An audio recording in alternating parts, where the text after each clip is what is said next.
जय माताजी मित्रों, हूँ आपनो हास्य कलाकार नरेन्द्रसिंह वाघेला मारी यूट्यूब चेनल लोक साहित्य गुजरात में आप सौनु हार्दिक स्वागत करूँ छूँ। मित्रों, एक जणो चा नास्तो करवा बैठो थो। हवे एनी पत्नीए चा नास्तो पीरस्यो ने पछी चा नास्तो करता करता मोबाइल में रिंग वागी एटले ओलो फोन उपाड़वा गयो ने तो एनी पत्नी बोले कि उभा रह्यो, शांतिथी चा नास्ता करो, जे हशे पछी जोई जाए। पण ओलो के पण वात तो करवा दे करीने एने फोन रिसीव कर्यो अने कानेड हलो तो सामेथी जवाब कि जमाई राजा। हवे फोन में ओलो एकलो ज सांभळतो हतो, जमाई राजा हूँ लगभग 12 वागे आपना घीरे 15 दी रोकावा आવું છું। अच्छा बा आवे छे એટલે ઓલી કે બાને ના પાડી દેજો, હો બાને ના પાડી દો, અહીંયા કોઈ કામ નથી, અહીંયા છોકરાઓને વેકેશન પડ્યું છે ને માંડ ફરવા જવાનું ગોઠવ્યું હોય ને અહીંયા આવે એટલે પછી એમના છાણ વાછીદાન કચરાને પોતાના આમાંથી જ અમારે નવરા નહીં પડવાનું।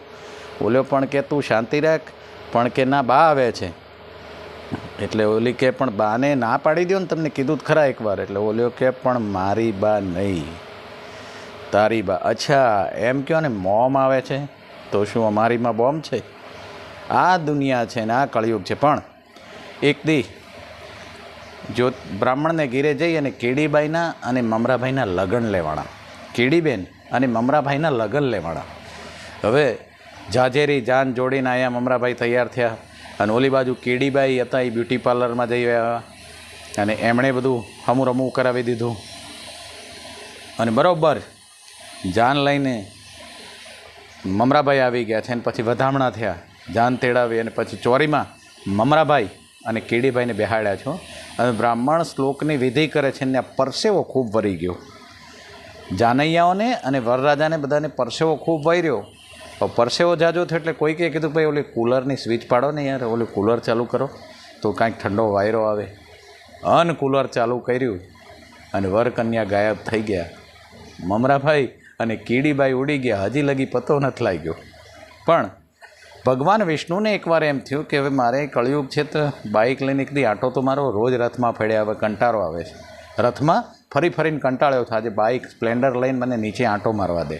એટલે ભગવાન વિષ્ણુ ઓળખાય નહીં એવા પેન્ટ શર્ટ, જીન્સનું પેન્ટ ટી શર્ટ પહેરી, ચશ્મા લગાવી અને પેટ્રોલ પંપે જાય છે। અન્ય એક પેટ્રોલ પૂરવાવાળો વિષ્ણુ ભગવાનનો ખાસ ભગત, વિષ્ણુ ભગવાનનો પરમ ભક્ત એ ઓળખી ગયો અને પંપનો નોઝલ હાથમાં લઈને કે ભગવાન વિષ્ણુ, તો ભગવાન કે ના 25નું। પણ એક માણસને ભગવાન મળ્યા એટલે કે જો 2 વરદાન દઉં પણ શરત એટલી રહેશે કે તારા કરતાં તારા પડોશીને બમણું મળે। હવે આ કળિયુગમાં પડોશીને બમણું મળે એ કોઈ જીરવી શકે? એટલે કે કાંઈ વાંધો નહીં। એટલે એણે માગણી કરી ભગવાન પાસે, આશીર્વાદ માગ્યો, ભગવાન મારી એક આંખ ફોડી નાખો, મારી એક આંખ ફોડી નાખો એટલે પડોશીની 2 ફૂટે આ બુદ્ધિ। પછી કે મારા આંગણામાં એક કૂવો કરો, એટલે પડોશીના આંગણામાં 2 કૂવા કર્યા। પડોશી આંધળો, એની 2 આંખ ફૂટી ગઈ એટલે પડ્યો કૂવામાં અને ઓલો રાજી બહુ થયો। એક બાને ભગવાન મળ્યા એટલે બાએ કીધું કે પ્રભુ વરદાન જોઈએ છે, ગરીબાઈ બહુ છે, દીકરાને ઘેરે કોઈ સંતાન નથી અને દીકરાની સંતાન નથી, દીકરાને દીકરો હમણાં પણ આવ્યો છે, પણ કે માંગતા ધ્યાન રાખજો એક જ વચન મળશે। હવે એક વચનનું કીધું એટલે દાદીમાં ગૂંચવાણા કે હાલું એક વચનમાં માગીને હું માગી લેખું। પણ બા બહુ હોશિયાર હતા એટલે કે પ્રભુ હોનાના મહેલમાં હાથમાં માળે હોનાના હિંડોળે હું શકતી હોય અને મારા દીકરાની વહુ મારા પૌત્રને તેડીને હોનાના હાથ બેડા માથે મૂકીને આવતું હોય એવું ચિત્ર મારે જોવે છે। એટલે મારી આંખો નથી, હું આંધળી છું। હવે આંધળી માને માંગતા કેવું આવડ્યું છે એ જુઓ કે આંખ્યું મળી ગઈ અને મિલકત મળી ગઈ અને પૌત્રય મળી ગયો, આ બુદ્ધિ। નમસ્કાર મિત્રો, જય માતાજી।